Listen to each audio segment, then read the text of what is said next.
toutes et à tous, bienvenue dans cette nouvelle conférence organisée dans le cadre des rencontres de la Sorbonne en partenariat avec le Carreau du Temple.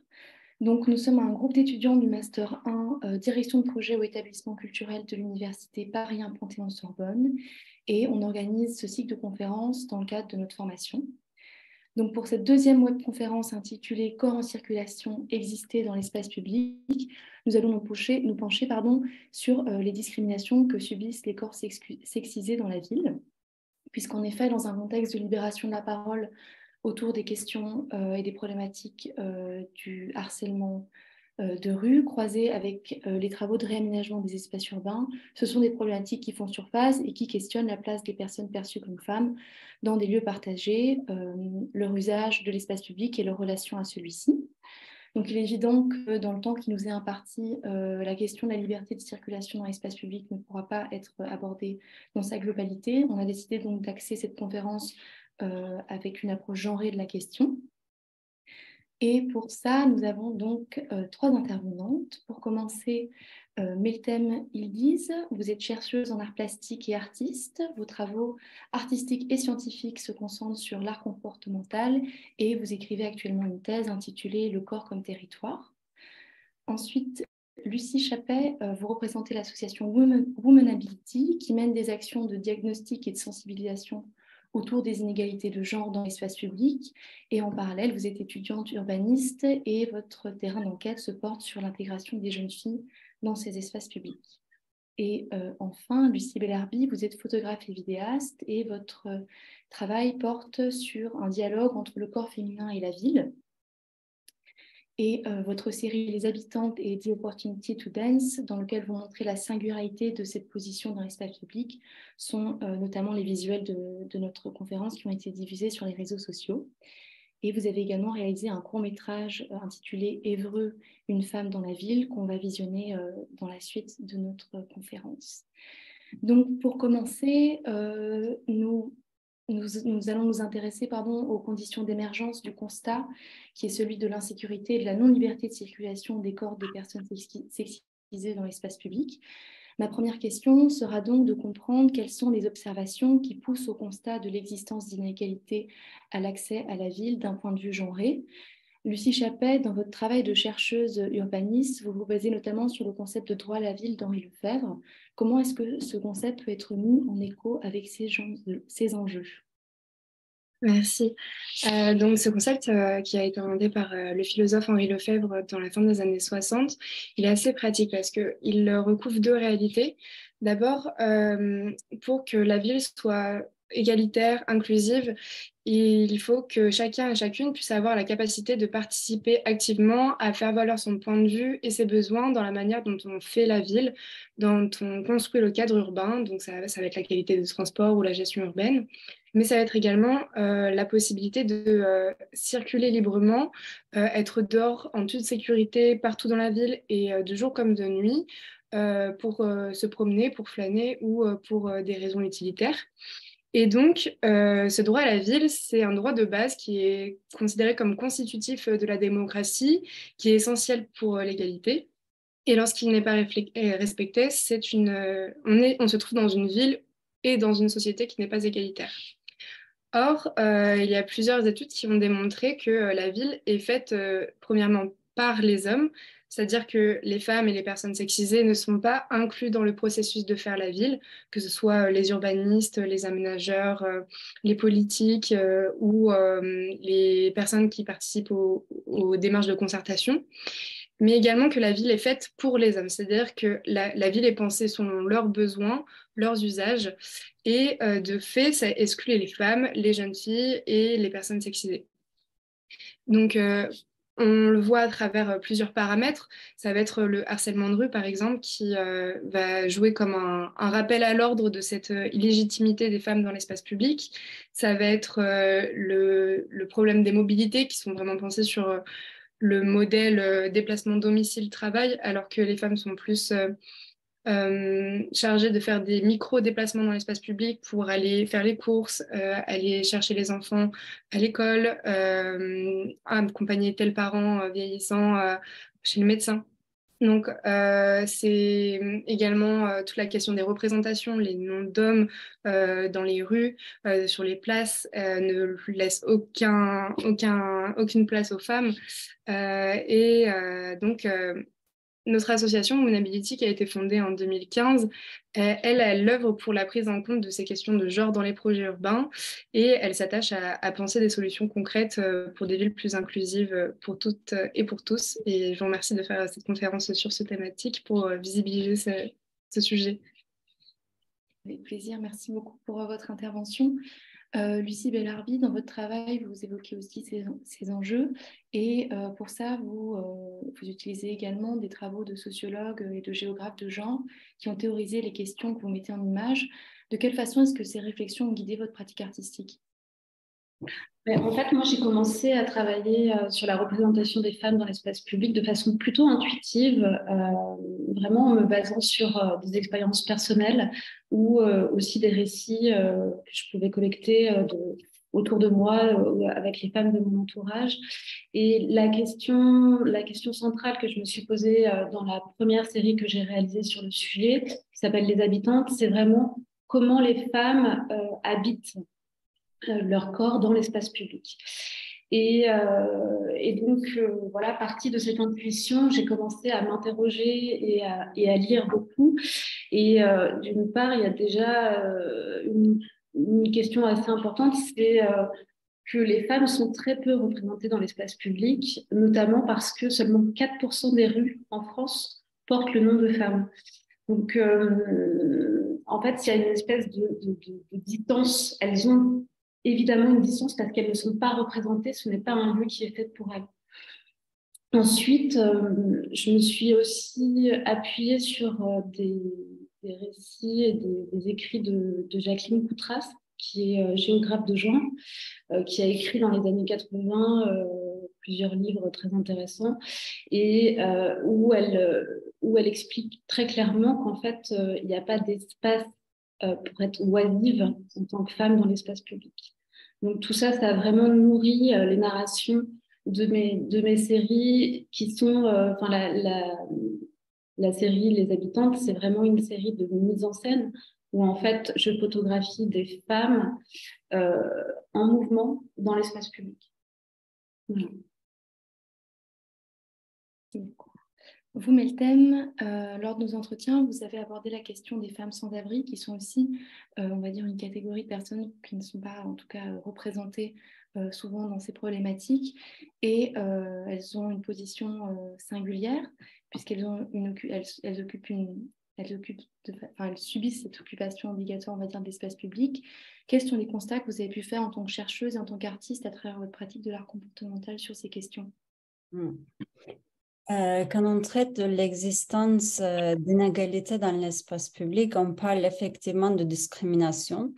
Cette discrimination peut être sociale, politique et ou juridique contre certains groupes marginalisés, minorités raciales, ethniques, minorités religieuses, minorités sexuelles et plus.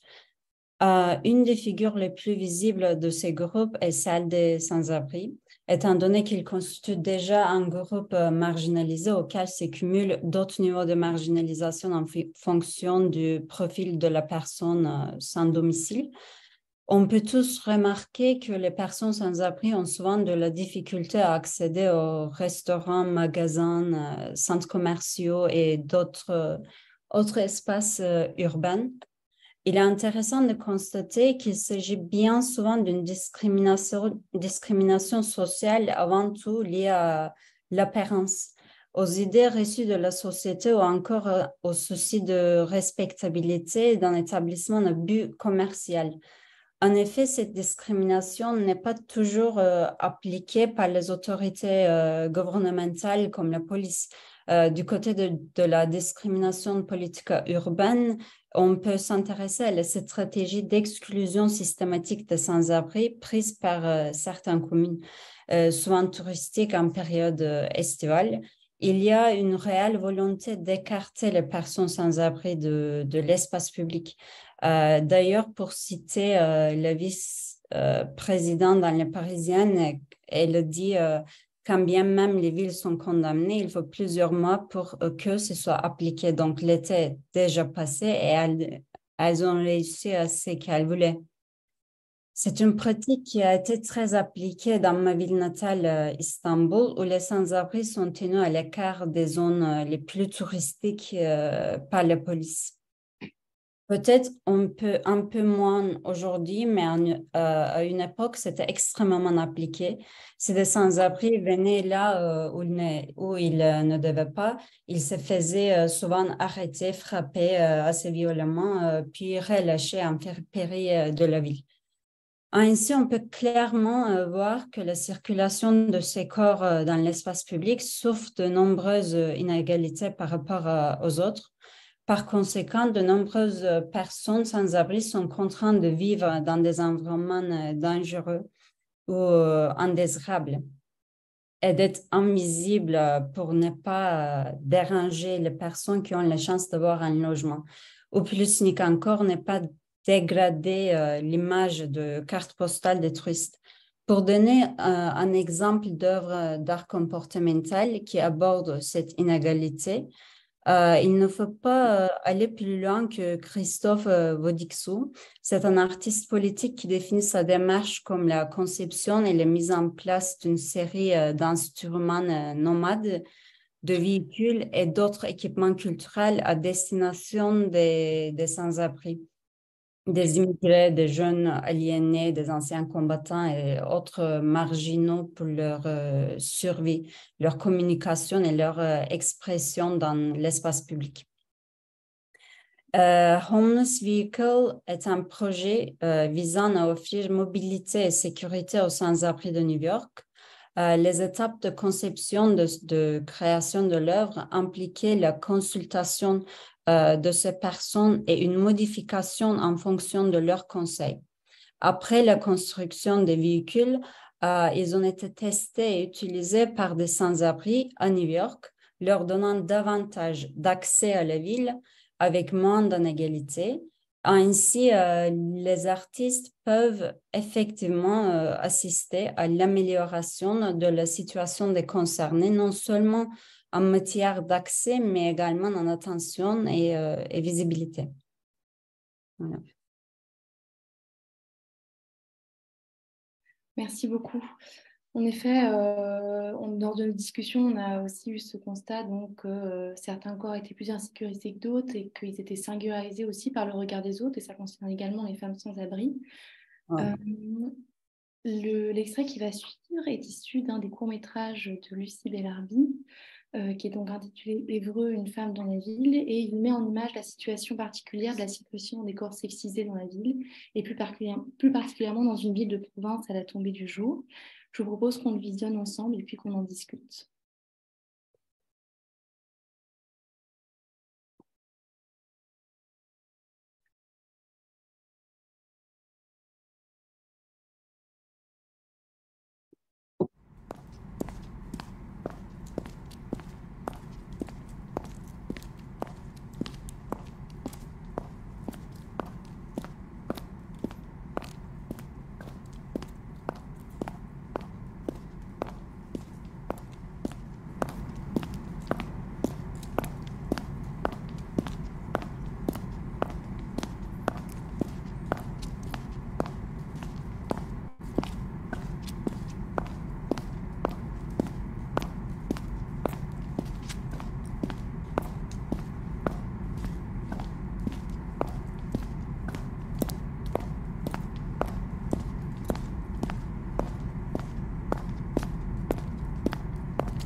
Voilà, merci Lucie Larbi. En tout cas, merci pour le visionnage de ce film. Avant d'enchaîner sur les questions... Juste un extrait du film.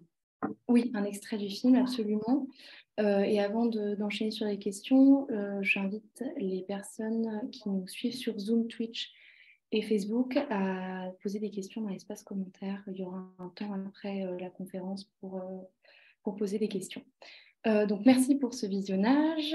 On voulait vous poser la question de savoir quels sont les enjeux de représenter une telle situation, comment est-ce qu'on s'y prend pour mettre en scène une telle problématique et comment est-ce que dans votre pratique artistique, vous abordez ces questions à travers ce film. Eh bien, en fait, j'ai réalisé le film en 2021 et c'était à la suite du premier confinement, j'ai quitté Paris pour habiter en province. Et en fait, je suis retournée dans la ville où j'ai eu 14 ans. Donc, en fait, j'ai eu aussi la possibilité de relire un peu mes premières expériences dans la ville, seule, à marcher. Et j'avais une sorte de peur atavique du premier trajet que j'empruntais seule pour rentrer du collège. Donc, j'ai travaillé sur deux séries. Une première série qui s'appelle Avant-propos, où j'ai demandé à 2 jeunes filles de retracer le chemin que j'empruntais pour aller à l'école. Donc, c'est vraiment une série qui est une sorte de souvenir en noir et blanc, qui a un moment extrêmement léger, de 2 jeunes filles qui vont à l'école, etc. Et puis, en contrepoint, j'ai réalisé ce film qui s'appelle Évreux, une femme dans la ville, où en fait, c'est un plan séquence qui dure 12 minutes, où je marche à la tombée du jour. Donc, en fait, le processus de création était assez simple, c'est-à-dire que j'étais suivie par un cadreur, et puis on partait d'un point A jusqu'à le point B, et j'étais suivie petit à petit, par le cadreur, etc. Donc, on a fait de nombreuses prises avant de trouver la bonne prise. Et en fait, ça a été très intéressant de le réaliser parce que là, bon, vous avez vu qu'un extrait, mais en fait, l'idée, c'est que la caméra est assez éloignée du personnage qui marche, enfin, donc moi qui marche. Et puis, elle se rapproche de plus en plus, de plus en plus. Et en fait, j'avais l'intuition que c'était comme ça qu'il fallait le raconter, mais j'étais avec la personne qui cadrait, qui était un homme, et on a eu des conversations extrêmement intéressantes parce qu'on n'avait pas du tout le même point de vue, la même manière de représenter les femmes, et puis aussi, on n'avait pas le même vécu, en fait. Lui n'avait pas conscience de la peur qu'ont les femmes à marcher seules dans la ville et tout ce que ça représente. Donc ça, c'était vraiment intéressant et surtout, je me suis dit qu'on manque de représentation, de regard féminin sur cette situation. Voilà. Après, j'ai beaucoup déconstruit aussi sur comment on éduque les jeunes filles à marcher dans la ville. C'est-à-dire qu'il y a tout un tas d'injonctions qui arrivent très vite lorsque une jeune fille doit marcher seule dans la ville. On lui dit d'être discrète, on lui dit de ne pas emprunter certaines rues, baisser la tête quand elle rencontre quelqu'un. Donc, il y a aussi tout un terreau comme ça d'éducation des jeunes filles à la ville qui a évidemment une influence sur comment les femmes se comportent dans la ville et comment elles s'invisibilisent aussi elles-mêmes. Là, en fait, on pourrait croire dans le film Évreux, une femme dans la ville qu'elle est suivie. Moi, je l'ai plutôt vue lorsque j'ai réalisé le film comme si elle était poursuivie par ses propres peurs. Et c'est assez drôle parce que lorsque j'ai présenté le film lors de mes expositions, déjà 100% des femmes me disent moi aussi, moi aussi j'ai peur, moi aussi je me suis retrouvée dans une situation délicate où j'étais suivie. Donc c'est vraiment une expérience, un vécu féminin et voilà, qui est extrêmement présent mais peu représenté. Et puis un autre retour aussi qui est intéressant lorsque j'ai présenté le film, c'est un homme qui est venu me voir en me disant ah ouais, je viens de prendre conscience qu'en fait, quand je suis derrière une femme dans la ville la nuit, potentiellement, en fait, je peux lui faire peur. Donc, je trouvais que c'était intéressant. En fait, c'est des questions qu'on aborde très peu, mais c'est des questions fondamentales sur comment on circule dans l'espace public. Absolument, et sur les questions d'éducation des jeunes filles, on peut aussi se poser la question si ce ne serait pas plutôt les hommes qu'on devrait éduquer à ça. Je ne sais pas si vous voulez réagir, Lucie Bellarbi, dessus, ou alors peut-être Lucie Chappelle, puisque vous aussi, vous travaillez sur cette question, sur la question de la sexualisation des corps des jeunes filles, notamment dans l'espace public. Comment est-ce que cette question arrive dans votre travail d'urbaniste? Merci. Je vais rebondir sur ce que tu viens d'évoquer, Lucie, concernant les jeunes filles, sur leur trajet quotidien pour aller au collège, parce que et cette injonction à se déplacer et à pratiquer la ville d'une certaine manière, c'est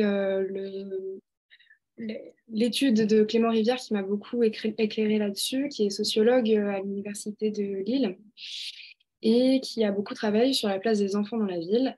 Et il a fait le constat d'un phénomène de disparition ou de décrochage des jeunes filles de l'espace public qui est paramétré, qui est illustré par un paradoxe assez intéressant qui fait que les parents, jusqu'avant leurs 10 ans, les jeunes filles sont beaucoup plus responsables, beaucoup plus mûres, plus attentives à leur environnement que les petits garçons du même âge. Et donc, les parents ont plus confiance pour les jeunes filles de se déplacer seules dans l'espace public.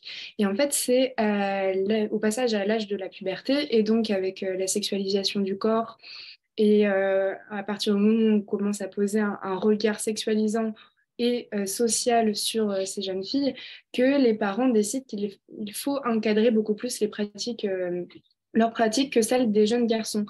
Ils considèrent qu'elles sont plus exposées aux dangers qui seraient présents dans les espaces publics.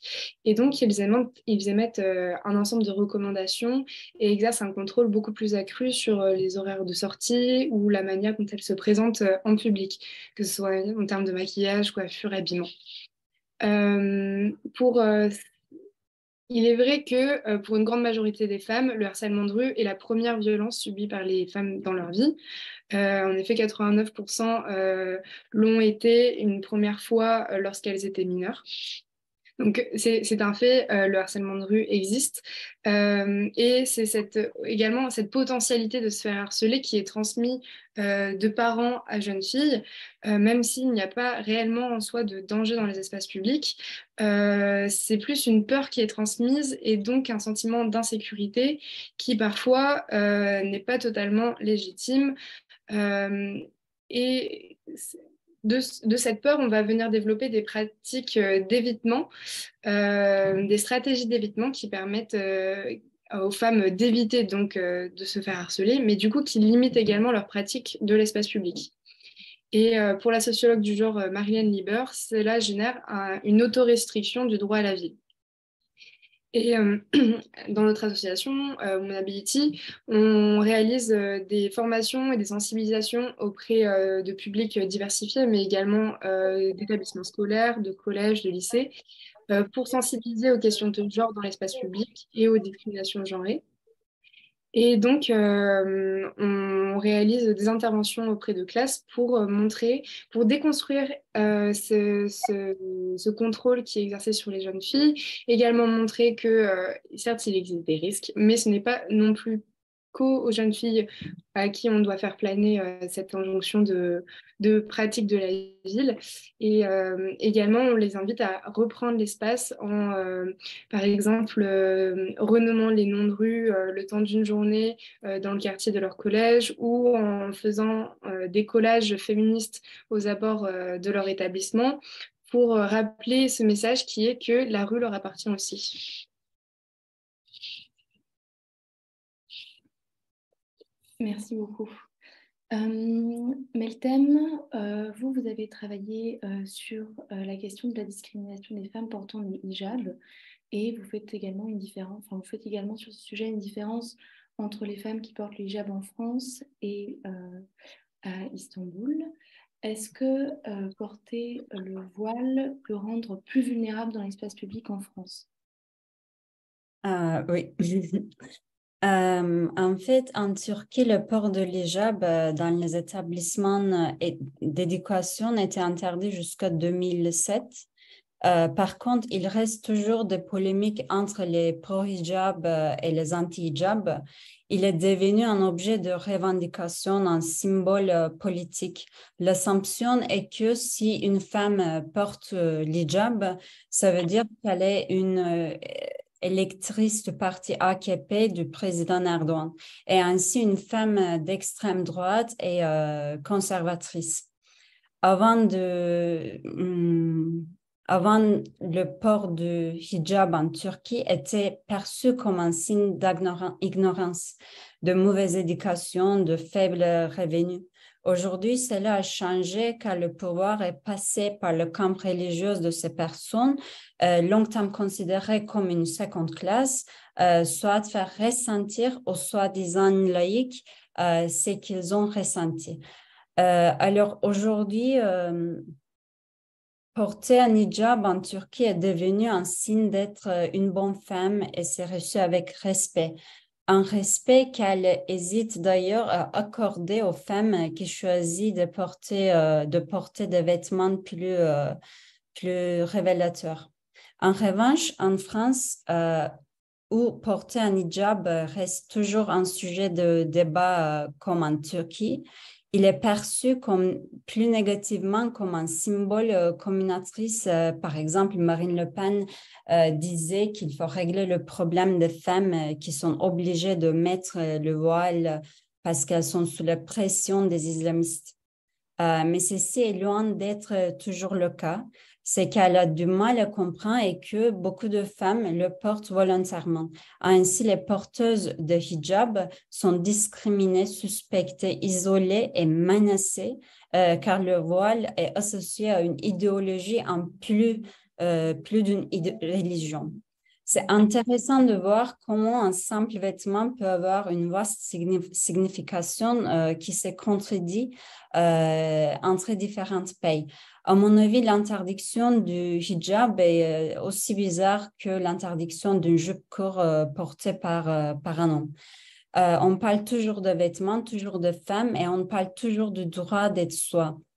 Comme dans le cadre LGBTIQ+, donc je vois une incohérence avec la diabolisation du hijab. La Constitution définit en son premier article la France comme une république indivisible, laïque, démocratique et sociale, devant assurer l'égalité devant la loi de tous les citoyens sans distinction d'origine, de race ou de religion et respectant toutes les croyances. Cependant, depuis 2010, le hijab est interdit dans les écoles, collèges et lycées. À mon avis, cette loi peut être une des raisons de tension chez les musulmans, par exemple, en assumant que les filles et les femmes qui portent le hijab sont toujours sous la pression d'un homme de leur famille. Les femmes voilées interrogées se disent souvent offensées par cette hypothèse et en réaction, certains revendiquent leur voile comme un acte féministe. D'autres l'associent à un bouclier, une liberté, une force, une identité, une pudeur, un respect. On peut donc parler de discrimination juridique et si on retourne aux interviews, on observe également une discrimination sociale dans leur quotidien. Des regards de jugement, des commentaires vulgaires, une plus grande difficulté pour trouver un boulot ou un appartement. On en revient à la peur et à l'ignorance comme principale raison de discrimination. La peur de ces femmes qu'on ne connaît pas, l'amalgame avec le terrorisme, l'ignorance de leur réalité. En conclusion, la circulation de ces corps est limitée et plus vulnérable aux menaces. Elles n'ont en réalité pas le même droit d'accès à la ville ou l'espace public. Comment est-ce que, Meltem, vous faites apparaître ces questionnements à travers votre pratique artistique, puisque vous êtes artiste également, vous réalisez des performances, Est-ce qu'il y a des réactions notoires ou éclairantes que vous avez eues de la part de votre public qui ont pu faire émerger chez ces personnes ou chez vous ces questionnements? En fait, je n'ai pas des œuvres en ce sujet spécifique, mais je vais essayer d'y répondre d'un point de vue artistique dans le contexte des sans-abri en France. Je pense immédiatement à l'œuvre intitulée Invisible. Il s'agit d'une série de sculptures en scotch réalisées par le jeune artiste plasticien français surnommé Nil, de son vrai nom Martine Escoffier. Vous les avez peut-être remarqués dans les rues de Paris en 2018-2019. Une quinzaine de personnages en scotch étaient répartis dans les rues de Paris et représentés de manière symbolique et sobre en sans-abri dans différents types de situations, dormant dans les rues, arpentant le métro à la recherche d'une pièce à manger pour manger ou tout simplement morts. Dans le vidéo de l'heure prise par le photographe Victor Rapchi, on peut voir dans les réactions du public que cette œuvre ouvre une discussion sur les sans-abri. Il s'arrête, contemplant, prend en photo, questionne, etc. Même si ce n'est pas de l'art comportemental, cette œuvre a encouragé le public à échanger sur le sujet en question. Cependant, il ne traite pas forcément les besoins des concernés et je ne pense pas qu'on puisse s'en occuper sans leur donner la parole. Il s'agit de relayer leur voix, mais pas de parler pour eux. En général, on peut dire qu'ici, aussi une des plus importantes sources de discrimination sociale est l'éternelle peur d'un groupe de personnes différentes de nous. Je ne pense pas qu'on puisse réellement améliorer la situation en lisant pourquoi la discrimination n'est pas une solution, en consultant les chiffres sur le nombre de personnes devant vivre dans les rues à cause des politiques de gouvernement ou en contemplant des œuvres d'art que nous peut-être oublierons peu de temps après. Tout ceci ne nous touche pas trop ou pas assez profondément ou durablement. À mon avis, il faudrait une expérience plus personnelle, un contact plus direct. C'est pourquoi j'estime que c'est aux artistes de partager le privilège qu'ils possèdent en tant qu'artistes avec les personnes en besoin. Je peux proposer une proposition d'œuvre d'art comportemental que j'ai pensée hier soir. Applicable par n'importe qui, n'importe où et qui pourrait aider à faire émerger la parole et trouver les besoins des concernés. Pour cette œuvre, il faut trouver une dizaine de sans-abri, réaliser une interview vidéo sur leur histoire, les raisons pour lesquelles ils vivent dans les rues, leurs besoins de base, leur situation sociale, leur état psychologico-émotionnel, etc. Ensuite, on diffuse ces films sur des différents écrans séparés dans un espace d'exposition et on demande aux sans-abri simplement d'être présents en dessous de leur film, assis ou allongés, mangeant ou buvant. Les spectateurs qui écoutent leur histoire auront ainsi la chance de poser des questions et comprendre leur situation et par conséquent, ils peuvent ressentir une empathie plus forte, plus concrète et adapter leur comportement social sur ce sujet. Puisqu'il s'agira d'une expérience vécue par les spectateurs, ils seront psychologiquement plus engagés pour en parler avec les autres et peut-être agir concrètement sur les besoins des concernés qui ont émergé dans l'œuvre. Merci Meltem. Lucie Bellarbi, vous êtes donc également artiste et dans votre travail, je dirais qu'il y a deux moments d'émergence de parole et de questionnement, à la fois au moment de votre processus artistique, vous allez nous l'expliquer, mais aussi au moment de la réception de vos œuvres. Qu'est-ce que ces deux moments font émerger comme type de réflexion pour vous et pour le public dans votre processus artistique? Alors, je pense qu'il y a quelque chose de très important dans toutes mes œuvres là qui sont présentées, c'est que en fait, je photographie des individus, des femmes, mais je suis toujours à la recherche d'une sorte de corps archétypal, un corps collectif. Et il y a une forme de reconnaissance à travers un geste, à travers un mouvement, à travers une chorégraphie, une reconnaissance commune. Donc ça, c'est vraiment quelque chose qui est très présent dans toutes mes réflexions et à chaque fois que j'entreprends et que je réfléchis à une œuvre, c'est une question centrale à laquelle je tente tout le temps de répondre. Ensuite, par rapport à la réception de mes œuvres, disons que c'est très divers. Je pense que les hommes, on en parlait tout à l'heure, les garçons et les hommes sont très peu éduqués à voir des corps de femmes qui ne sont pas forcément sexualisés. On est inondé par des images publicitaires où les corps des femmes sont utilisés pour vendre. Il y a aussi des représentations de femmes nues, etc. Et c'est vrai que beaucoup de gens devant mes images, par exemple les images des habitantes, où on voit des corps en mouvement qui sont expressifs dans l'espace public, les gens ne comprennent pas exactement à quoi ça correspond. Et je pense que ça, c'est lié au fait qu'on n'ait pas encore de récit collectif et de point de vue féminin sur toute une partie de la représentation des femmes dans l'espace public. Merci. Vous, Lucie Chappet, au sein de Womanability, vous nous l'avez dit, vous organisez des ateliers de sensibilisation. Est-ce que vous pouvez un peu nous expliquer comment ça se passe? Quelles personnes est-ce que vous souhaitez atteindre pour parler de ces questions? Et s'il y a d'autres choses que vous mettez en œuvre, voilà, je vous laisse nous dire un peu tout ça.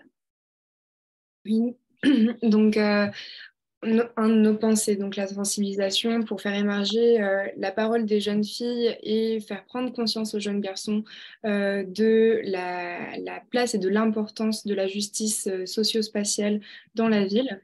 Donc on le fait au cours de différents cycles d'ateliers et des journées d'appropriation de la rue, des rues autour du collège et du lycée, en lien avec les professeurs qui nous accueillent dans leur classe.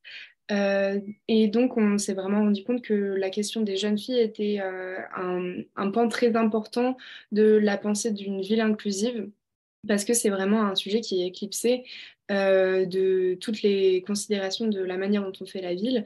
On ne prend jamais la ville du point de vue des jeunes filles, de leurs besoins, de leurs usages, pour pouvoir créer des espaces qui correspondent à ces besoins, qui peuvent accueillir leurs activités, et donc des espaces où elles peuvent se sentir bien, en sécurité, accueillies.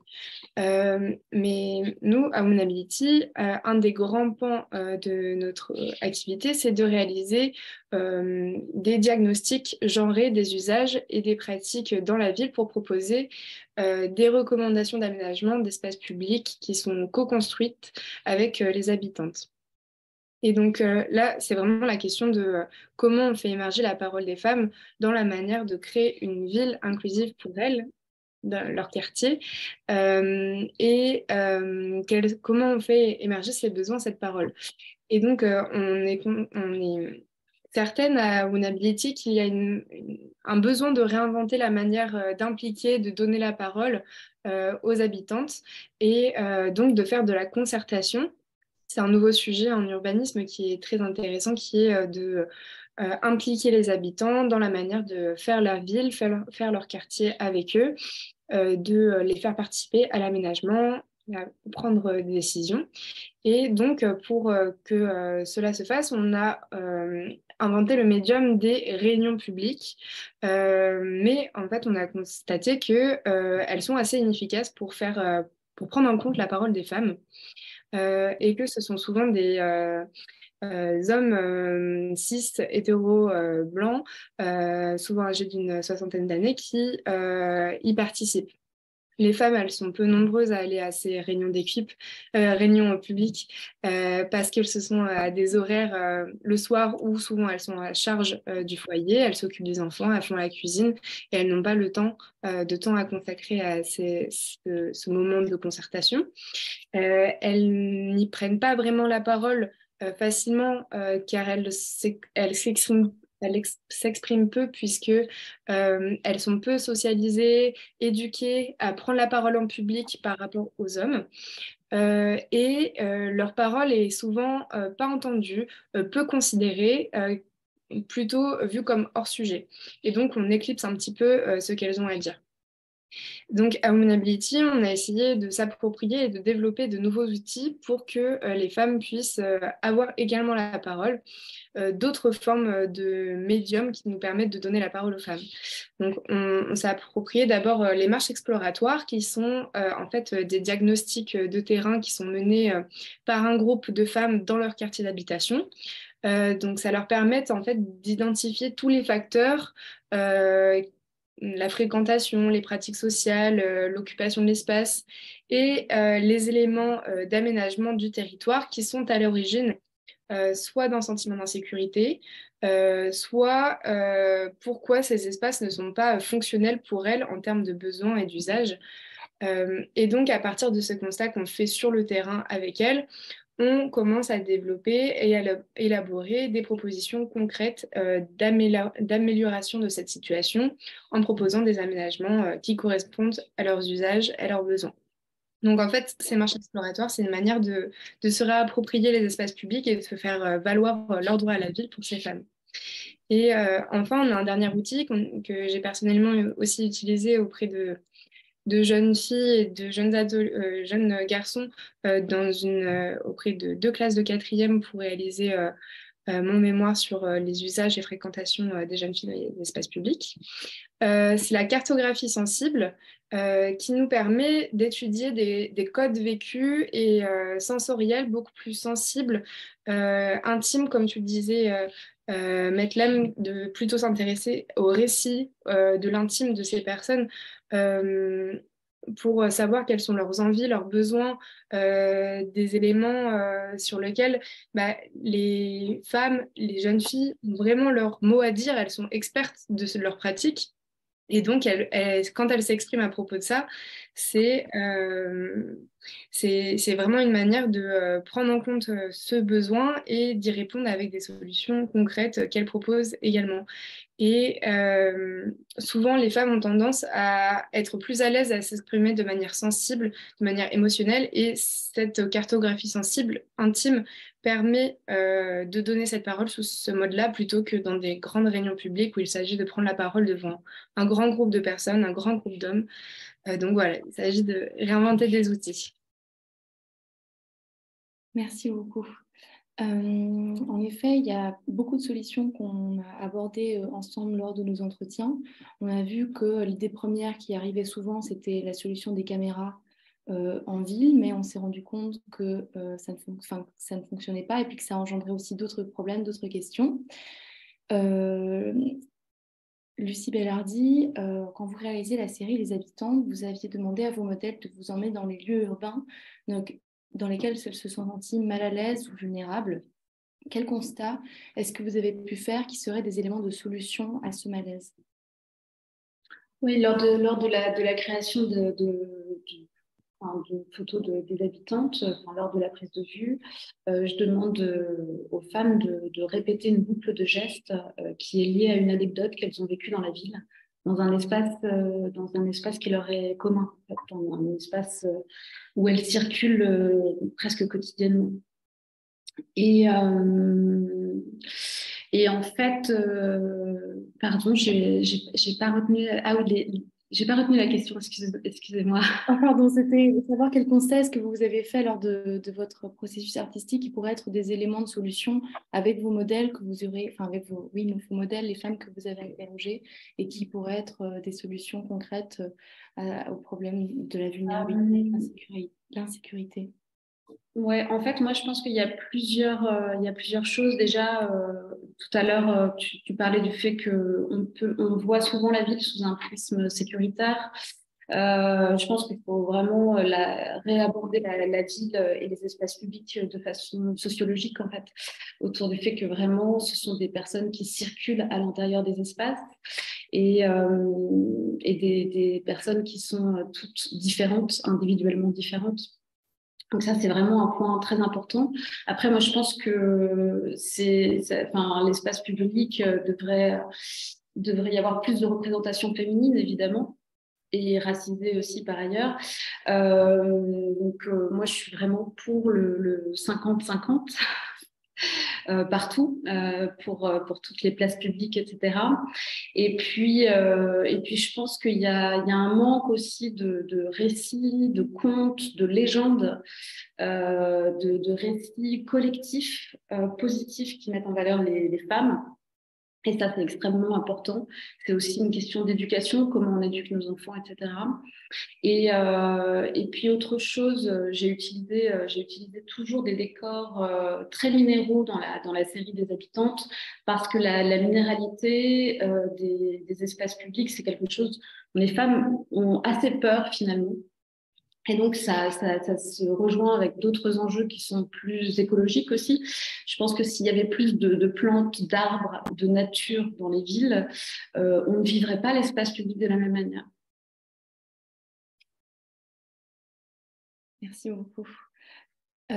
Pour terminer, Meltem, est-ce que vous, donc à travers l'art comportemental ou vos performances, est-ce qu'il y a des solutions qui pourraient émerger à partir de votre pratique, de cette pratique-là, et notamment des solutions pour les femmes sans abri ou pour les femmes qui portent le hijab?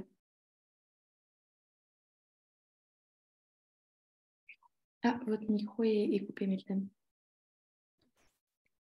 En fait, il y a plein de différents artistes qui travaillent sur un vaste sujet, mais on peut voir toujours qu'ils sont très, très politiques et qu'ils essayent d'émerger la parole et trouver des solutions. On peut parler de l'œuvre de Funk Lessons de l'artiste américain Adrian Piper. C'est une série de performances, conférences qui ont eu lieu entre 1982 et 1984 à New York. Je la considère comme une œuvre d'art comportemental car elle répond à tous les critères. Pour cette œuvre, Piper a organisé une série d'événements annoncés sous le nom de Funk Lessons qui a invité les participants à en apprendre davantage sur les styles de danse, la culture et l'histoire de la musique funk. En exposant divers publics à la musique de la contre-culture afro-américaine, Piper visait à créer un dialogue sur la politique de la race et de l'identité. Chaque leçon était annoncée sur des cartes postales qui évitaient spécifiquement de qualifier l'événement d'œuvre d'art participatif.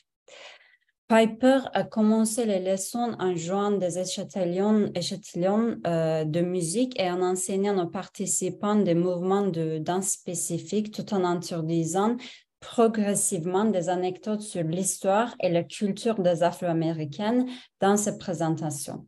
Piper agit en tant que facilitatrice de discussion qui parfois devenait passionnée lorsque les participants s'éloignaient du format académique pour s'engager dans une discussion active. Prenant cette œuvre comme référence, on pourrait peut-être mettre en place des cours de self-défense gratuits pour tout le monde. Il faudrait premièrement trouver les sans-abri qui acceptent notre offre de cours de self-défense gratuit, notamment les femmes. Ensuite, recevoir un certain nombre d'inscriptions de personnes avec domicile, des femmes en général, on espère. Grâce à la nature même du self-défense, on aura plusieurs cours qui sera l'occasion de rencontres, de discussions, de compréhension et par conséquent la possibilité de nous libérer d'émotions négatives comme la peur, le dérangement, etc. En plus, grâce à ces cours, les participants sans abri apprendraient à se défendre et peut-être qu'ils se sentiraient légèrement moins en insécurité pendant la nuit dans un endroit dangereux où il n'y a pas de meilleur endroit où aller. Alternativement, j'ai discuté ce sujet avec un de mes proches et il avait soumis une idée très intéressante. Il s'agira de proposer à des personnes sans abri d'assurer pendant quelques heures le service dans un café, restaurant ou établissement, partenaire de l'expérience.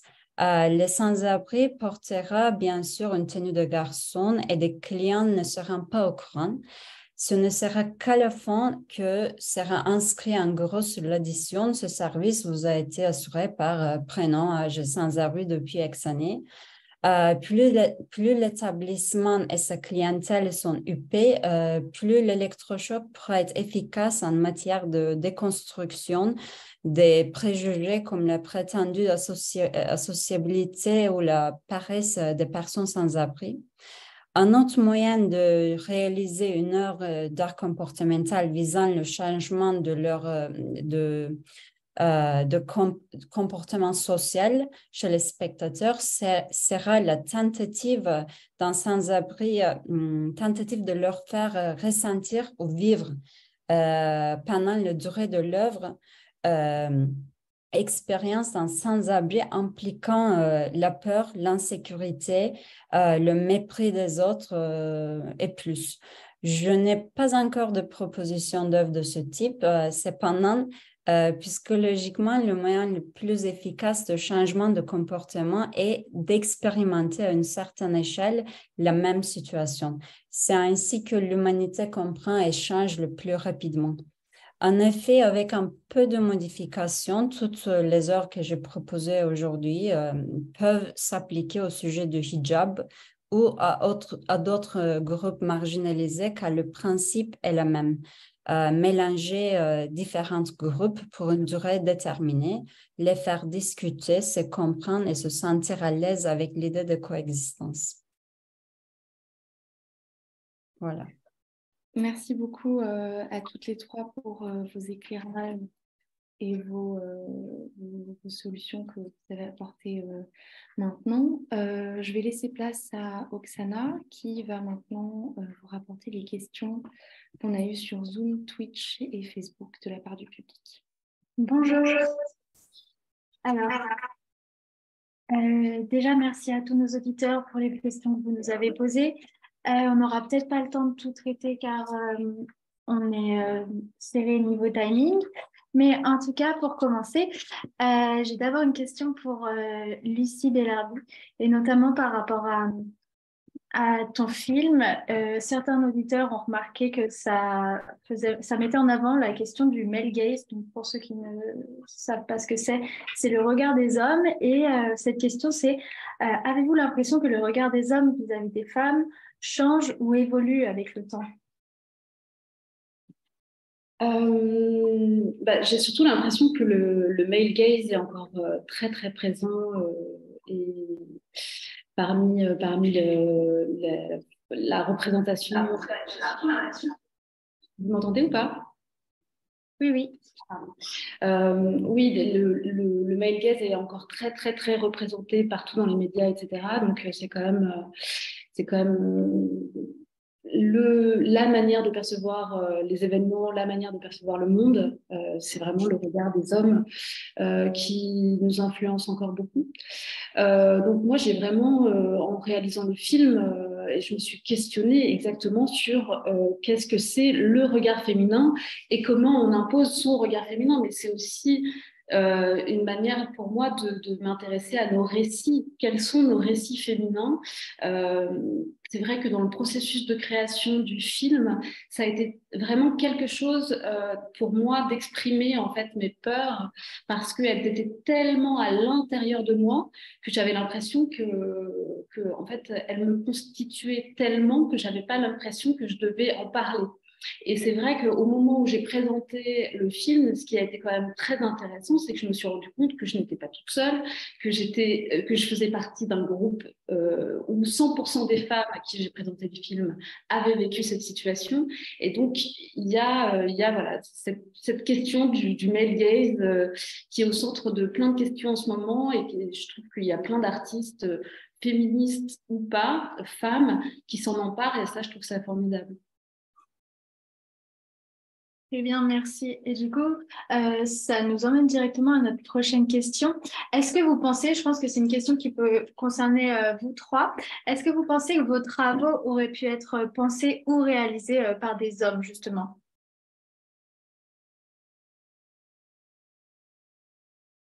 De mon côté, euh, les figures de proue des géographes du genre, sociologues du genre, sont des hommes qui ont pensé les premiers au sujet des femmes dans l'espace public et de la manière dont elles se déplacent. Donc on peut citer Guy Dimio, on peut citer Yves Rebaud. Et donc il y a un sujet qui est emparé par les hommes mais beaucoup de femmes également commencent enfin, la plupart même des chercheuses sont femmes maintenant, des femmes cis, des personnes trans, des personnes non binaires. Donc c'est un sujet qui, je pense, gagne à être étudié par des personnes qui ressentent ces discriminations, qui sont les premières concernées. Euh, Après, tout est une question également de posture anthropologique, sociologique, géographique. Donc, voilà. Mais en effet, les figures de proue de ces mouvements d'études du genre dans l'espace public sont des hommes. Moi, de mon côté, je ne sais pas si ça aurait pu être réalisé par un homme. J'imagine que oui, parce qu'il y a quand même des hommes aussi qui s'emparent de ces questions. Après, je peux raconter une expérience que j'ai eue lorsque j'ai travaillé sur le film Evelyn dans la ville. Le cadreur était un homme pour des raisons très très simples parce qu'on habitait la même ville et que c'était beaucoup plus simple pour se retrouver. Mais j'ai aussi cherché à travailler avec des femmes. Et pareil pour le son parce que j'ai travaillé avec un ingénieur du son et donc j'ai rencontré plusieurs personnes, dont un homme. Et cet homme qui est assez jeune, et c'est là que je fais aussi assez confiance aux nouvelles générations, cet homme de 20 ans, ingénieur du son, a vu le film et il m'a dit, bah, excuse-moi, mais je pense que tu devrais travailler avec une fille. Je vois très très bien de quoi tu parles. Et en fait, moi, je pense que c'est maintenant aux femmes de s'exprimer. Et j'ai l'impression, en tant qu'homme, de prendre la place d'une femme. Et j'ai trouvé ça vraiment extrêmement touchant et il comprenait très très bien. Et là, plein d'anecdotes sont arrivées, des amis à lui, etc., qui avaient vécu des harcèlements de rue. Mais donc, voilà. Mm. Pour moi, je pense qu'à peu près tous mes œuvres peuvent réaliser par un homme. Par contre, certains d'entre eux, je ne suis pas sûre de la réception de ces œuvres après avoir été réalisées par un homme. Par exemple, si on fait l'œuvre que je propose aujourd'hui par rapport à sans-abri, femmes sans-abri avec la classe ou un autre qui concerne les femmes qui portent l'hijab, je suis pas sûre que la participation et les résultats et la perception sera la même. Mais bien sûr que c'est faisable. Mais voilà. D'accord, merci beaucoup. On passe à la prochaine question et du coup, ce serait plutôt pour Lucie Chappet par rapport à l'association et notamment à Womanability, mais ce type d'association, est-ce que tu considères que dans leurs travaux, elles intègrent la situation particulière de femmes voilées, par exemple, qui subissent des discriminations d'accès dans la ville? Est-ce que ce type de problématiques sont pris en compte par des associations comme Womanability? Oui, elles sont totalement prises en compte. Donc, dans notre association, il n'y a aucune personne voilée. Donc, ce n'est pas un sujet qui est traité par des personnes concernées. Mais on fait tout de même très attention à faire en sorte que nos diagnostics soient les plus inclusifs possibles et que les personnes qui se trouvent à l'intersectionnalité de différentes discriminations, que ce soit des personnes voilées, des personnes lesbiennes, des personnes trans, des personnes handicapées, soient toujours prises en compte dans nos diagnostics. pour faire une ville plus égalitaire et que ça ne corresponde pas uniquement au modèle d'une femme blanche de la classe moyenne qui cis et qui aurait euh, cin- euh, 40 ans à peu près. Donc on essaye de faire une ville plus inclusive et qui inclut différents modèles et représentations. Voilà. D'accord, merci beaucoup. Du coup, j'ai une question maintenant pour Lucie Bellarbi. Au vu de tout ce qui a été dit, pensez-vous que les marqueurs de féminité tels que les talons, comme on a pu le voir dans votre film, mettent en danger les corps des femmes au sein des espaces publics? Déjà, on court moins vite quand on est en talon. Ça, c'est un état de fait. Après, quand j'ai réalisé le film, je me suis vraiment questionnée sur comment habiller le personnage. Parce que, en fait, dès qu'une fille a une jupe trop courte, on la juge. Si elle est trop habillée, c'est une vieille rabougrie. Enfin, bon, il y a toujours, en fait, il y a tout un langage autour de comment s'habillent les filles. Et on a tendance à les juger. Après, les talons, bah, c'est une pratique féminine, c'est une pratique qui est là depuis très longtemps, mais après, c'est pareil. Enfin, moi, je sais que je suis une personne qui porte des talons tous les jours et j'adore. Euh, mais disons que c'est un marqueur féminin. En tout cas, dans le film, ça m'a énormément servi parce que pour moi, une de mes intentions, c'était que le spectateur sorte du visionnage du film avec presque comme des coups de marteau à entendre les talons claquer comme ça dans la ville. Voilà. Merci beaucoup. Et donc, j'ai une dernière question. Donc, du coup, ce serait aussi pour toi, Lucie Bellarbi, ou les autres aussi, si vous voulez répondre. Mais au final, comment on peut avoir confiance en soi quand dans la rue, tous les films, par exemple, toutes les représentations qu'on voit, les femmes sont souvent placées en position de victime? Alors moi, c'est ce que j'expliquais tout à l'heure pour le film Évreux, une femme dans la ville, c'était vraiment plus une relecture de la peur. C'est-à-dire que pour moi, elle n'est pas poursuivie par une personne, mais elle est poursuivie par ses propres peurs. Et je pense qu'en fait, c'est individuellement à chacune et chacun de travailler sur ses propres peurs. D'ailleurs, c'est un endroit vraiment génial d'aller là où ça fait peur, parce qu'une fois qu'on y est allé, on se rend compte que c'est pas si important. Et puis parce qu'il y a toujours une part d'imaginaire aussi. Tu me rappelles la question, s'il te plaît, excuse-moi, parce que C'était du coup comment on peut justement reprendre confiance en soi quand les femmes sont placées en position de victime. Voilà. Et ben en fait, moi, je pense qu'il y a un truc très important qui s'est passé, c'est MeToo. Le fait de savoir que on n'est pas seul, mais qu'on est collectivement concerné et qu'on peut s'appuyer sur d'autres personnes. Je trouve que c'est un outil formidable en fait, parce que la parole se libère et surtout on peut trouver des interlocuteurs, des interlocutrices qui comprennent ce qu'on dit, alors que ça n'était pas le cas il y a 10 ans quand même.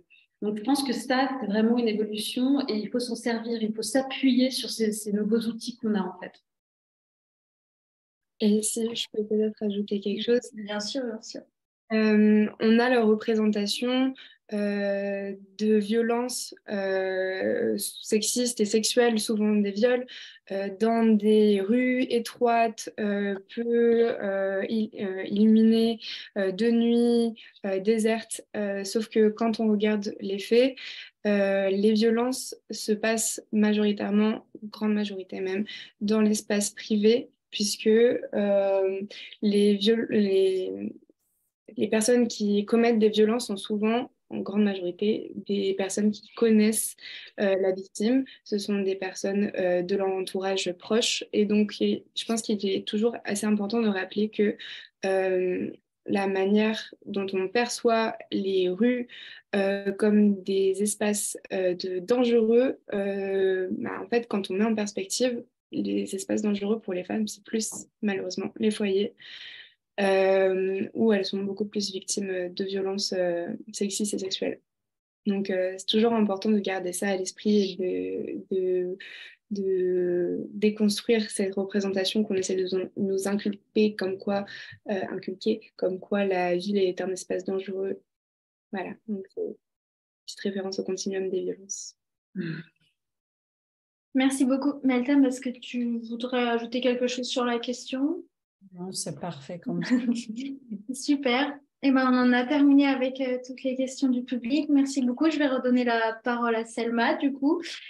Et puis, je vous souhaite une bonne soirée. Merci. Et voilà, merci à toutes et à tous pour votre présence ce soir et votre attention durant notre seconde conférence organisée par les Rencontres de la Sorbonne. Merci à nos intervenants pour ces échanges passionnants et au Carreau du Temple d'avoir permis l'organisation de cette web conférence. Je vais y arriver. Nous vous invitons d'ores et déjà à la prochaine et dernière édition de cette webconférence de la saison qui portera sur la question du corps outil et qui aura lieu le mardi 11 avril. Voilà, et je profite aussi de cette conférence pour annoncer que notre master organise un festival pluridisciplinaire intitulé Avis de tempête qui prendra place le 6, le 7 et le 8 avril prochain au 13 rue de Santeuil dans le 5e arrondissement de Paris. Voilà, on vous y attend nombreux et nombreuses. Merci encore à vous tous et je vous souhaite une excellente soirée. Merci beaucoup. Merci.